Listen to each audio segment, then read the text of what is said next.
মধ্যবিত্ত ঘরে দিন আনা খাওয়া দাওয়া চালাতেই এখন মুশকিল। যা বাজারে অবস্থা, যখন যেমন চলে তেমনইভাবেই চালাতে হয়। সকাল থেকে রাত ছোট্ট একটি ব্লগ শেয়ার করছি। রাধে রাধে বন্ধুরা, কেমন আছো সবাই? আশা করি সবাই ভালো আছো, সুস্থ আছো। সকাল থেকে আজকে ব্লগটা শুরু করছি। সকালে পূজা পাঠ, তারপরে জব করে নিয়ে চলে এসেছি রান্নাঘরে। কাল রাত্রিবেলায় 3 আটি নোটে শাক বেছে রেখেছিলাম। প্রভুজি নিয়ে এসেছিলো 15 টাকা করে। শাকটা বেশ সস্তায় পেয়েছে এবং ভালো পেয়েছে। তো যাই হোক, সেটাকে এখন রান্না করবো। একবারে বানিয়ে রেখে দিয়েছি, যে ছোট ছোট করে কুচি করে।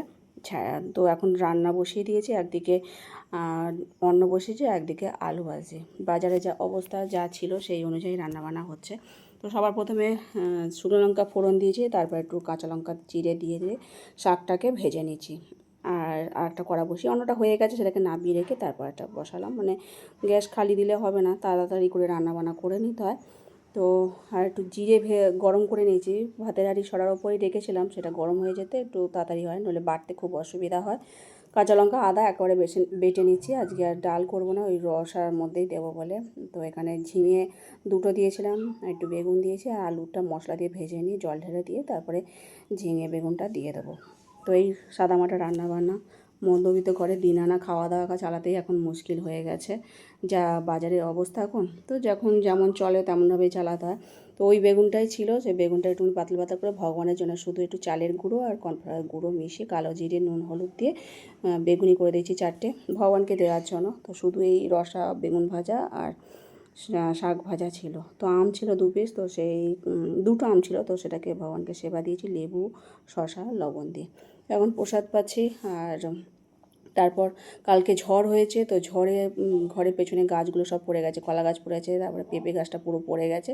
অনেক পেঁপে ধরেছিল, কিন্তু সেগুলো আর বড়ো হয়নি। কয়েকটা বড় দেখে আমি নিয়ে এসেছি, গাছটা ভেঙে পড়ে গেছে। আবার যখন ডাল হবে তখন আবার পেঁপে হবে। একদম ক্ষতি বলতে গেলে, ভালো ফলন্ত গাছ পড়ে গেছে। যাই হোক, প্রভুজি আবার বিকেলবেলা এগুলো বাজার নিয়ে এসেছে। আজকে ওই পরিষ্কার করতে করতেই মানে ঘরের পেছন সব সাফ করতে, গাছপালা কাটতে অনেকখানি বেলা হয়ে গেছে। তো তারপরে এই সন্ধ্যাবেলা এখন এই বাজার গোছাচ্ছি। তো অনেক পরিশ্রম গেছে এই গরমের মধ্যে, ওই সব করাও খুব কষ্টকর। তো প্রভুজি ঢ্যাঁড়স নিয়ে এসছে, বেগুন শসা আর এই নারকেল নিয়ে এসছে, উচ্ছে নিয়ে এসছে, আর টমেটো। এখন ঢ্যাঁড়স আলুর সবজি করব রুটি দিয়ে। লঙ্কা একটা ছোট্ট টমেটো চিড়ে নিয়েছি, একটা শসা ভগবানকে সেবা দেওয়ার জন্য। রাতের রুটি আর এই সবজি তরকারি হবে। এই তরকারিটা খুব তাড়াতাড়ি হয়ে যায়। তো যাই হোক, এখন এটাকে পরিষ্কার করে নিয়ে তারপর তরকারিটা বসিয়ে দিয়ে আটা মেখে নেব। কালো জিরে ফোড়ন দিয়ে আগে আলুটা দিয়েছিলাম, তারপর ঢ্যাঁড়সগুলো দিয়ে দিয়েছি। একটু ভাজা ভাজা হয়ে গেলে জল ঢেলে দেবো। একটু ধনেপাতা হলে ভালো হয়, ধনেপাতা নেই। তো যাই হোক, এরম তরকারি রুটি দিয়ে রাত্রে একটু রসা রসা রাখবো, মাখো মাখো থাকবে, ভালো লাগবে। আর আটাটা এখন লবণ দিয়ে জল দিয়ে মেখে নিয়ে তারপরে এখন জল দিইনি, ওটা ভাজা ভাজা হচ্ছে। তো হয়ে যাওয়ার পর জলটা ঢেলে দিলাম, চাপা দিয়ে দেবো। গ্যাসটা আস্তে করে দিলে, গ্যাসটা একটু কম করে, মানে ফুটে গেলেই তখন গ্যাস একদম ধিমি করে দিলেই তরকারি তাড়াতাড়ি সেদ্ধ হয়ে যায়। আটা মেখে নিলাম, নিয়ে এখন ভাবলাম একটুখানি মিষ্টি কিছু ভগবানকে দেবো। আজকে আর আম নেই, তো প্রতিদিনই রাত্রিবেলা একটু করে হয় মিষ্টি নয় আম দিলে ভালো লাগে। তো সেই জন্যই একটু সুজি বানিয়ে নিয়েছি, সামান্য একটু ঘি দিয়ে সুজিটাকে ভেজে নিয়েছি, তারপর জল ঢেলে দিয়ে কাজু কিশমিশ দিয়ে একটু এলাচ দিয়ে নামিয়ে নিয়েছিলাম। তো ওই একটা বাটিতেই রেখেছি, যতখানি অল্প করেই করেছিলাম। শসা দিয়ে তরকারি দিয়ে ভগবানকে ভোগ নিবেদন করেছিলাম।